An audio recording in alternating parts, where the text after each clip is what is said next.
కొందరు ఏదైనా ఒక మాట అంటే తక్షణమే జరుగుతుంది. అలాగే మనం కూడా కొన్నిసార్లు చూసినట్లయితే జరగబోయేది ముందుగానే దానికి తెలుస్తూ ఉంటుంది. ఎలా జరుగుతుంది ఇదంతా? సిక్స్త్ సెన్స్ అంటూ ఉంటారు చాలామంది. ఇంతకుముందు ఎప్పుడో మనం ఈ విషయం మాట్లాడుకున్నాం కదా అని కూడా కొందరు మాట్లాడుతూ ఇంతకుముందు ఎప్పుడో మనం ఇలా కూర్చుని ఉన్నాం, ఇదే అంశాన్ని డిస్కస్ చేశాం, చర్చ చేశాం అని నా మనసుకు అనిపించింది, నిజమేనా అని కూడా అడుగుతూ ఉంటారు. కొందరు వ్యక్తులను చూస్తే పూర్వం ఎప్పుడో చూచినంత పరిచితి కలుగుతుంది, ప్రేమ కలుగుతుంది. అరే మనం కలిసినామేమో ఎప్పుడైనా అనేటటువంటి ఊహ కూడా కలుగుతుంది. ఎలాంటిది ఇది? భావస్థిరాన్ని జననాంతర సౌహృదాని అని వివరిస్తుంది సంస్కృత సాహిత్యం.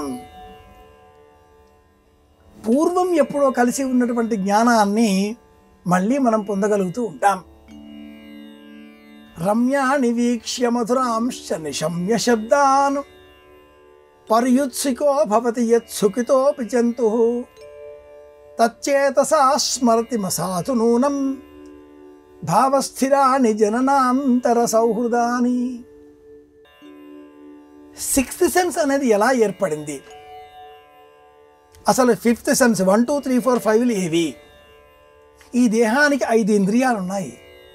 ఈ 5 ఇంద్రియాల ద్వారా విషయాన్ని మనం గ్రహిస్తూ ఉంటాం. 1, 2, 3, 4, 5 శబ్ద స్పర్శ రుచి గంధాదులు అని చెప్తూ ఉంటాం. వీటి గురించి ఒక దృశ్యం చూసిన ఆ దృశ్యం కంటి ద్వారా ఒక బుద్ధిని మనకు ప్రచోదనం చేసి బాగుంది బాగోలేదు చెబుతుంది. బాగుంది బాగోలేదు అనే నిర్ణయం చేయడం ఎలా? ఇది తర్కశాస్త్రం వేసే ప్రశ్న. ఇక్కడే సిక్స్త్ సెన్స్ ప్రవేశిస్తుంది.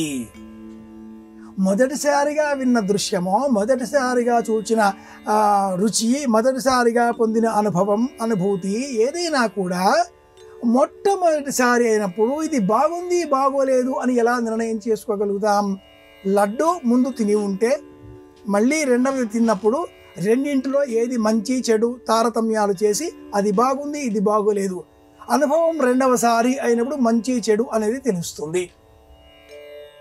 సిక్స్త్ సెన్స్ అనేది ఏర్పడినప్పుడు గత జన్మకు సంబంధించినవో సుప్త చేతనావస్థలో ఫ్రాయిడ్ సిద్ధాంతాన్ని అనుసరించి ఇడ్ అంటూ ఉంటారు. ID spelling.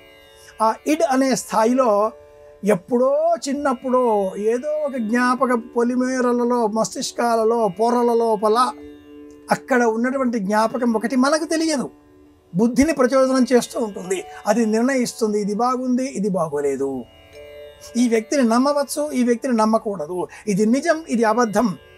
అలా ఖచ్చితంగా కరాఖండిగా నిర్ణయించే శక్తి పేరు సిక్స్త్ సెన్స్. ఆ కారణంగానే ఎవరినైనా చూచినా, ఏదైనా విన్నా, ఏదైనా తెలుసుకున్నా పూర్వం విన్నామా అనేటటువంటి ఆలోచన కలుగుతుంది. లేదా సమీప కాలంలో ఇలా జరగబోతోంది, ఈ సమస్య రాబోతోంది. ఇవన్నీ మనకు కళలలో కూడా కనిపిస్తూ ఉంటాయి. వాస్తవంగా కూడా మనసుకు ఏదో ఒక ఆందోళన స్ఫురింపజేస్తూ ఉంటాయి. కనుకనే సనాతన భారతీయ ప్రపంచం సాహిత్యంలో తెలియని జాగ్రత్త సుప్త అనేటటువంటి ఆ వరుసలలో సుషుప్తి అనేటటువంటి స్థితిని తెలియజేస్తూ ఆ సుషుప్తిలో పొందేటటువంటి స్థితి సిక్స్త్ సెన్స్ అంటూ వివరిస్తుంది.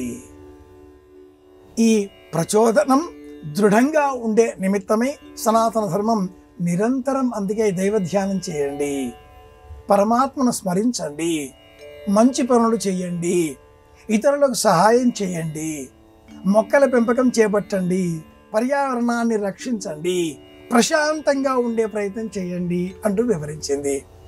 ప్రశాంతంగా ఉన్నవారికి ఏ వ్యాధులు రావు, వచ్చినా కూడా నాకు కాదు శరీరానికి అనేటటువంటి వేదాంతం అలవడుతుంది. సదా ఆనందంగా ఉండగల పరిస్థితి ఈ స్థితి వల్ల ఏర్పడుతుంది. ఇలాంటిది రావాలి. సిక్స్త్ సెన్స్ అనేది దైవం ద్వారా మనకు కలిగేటటువంటి ఉనికి అనే జ్ఞానంతో మనం ప్రవర్తించాలి. ఇది మన సనాతన భారతీయం బోధించే బోధ.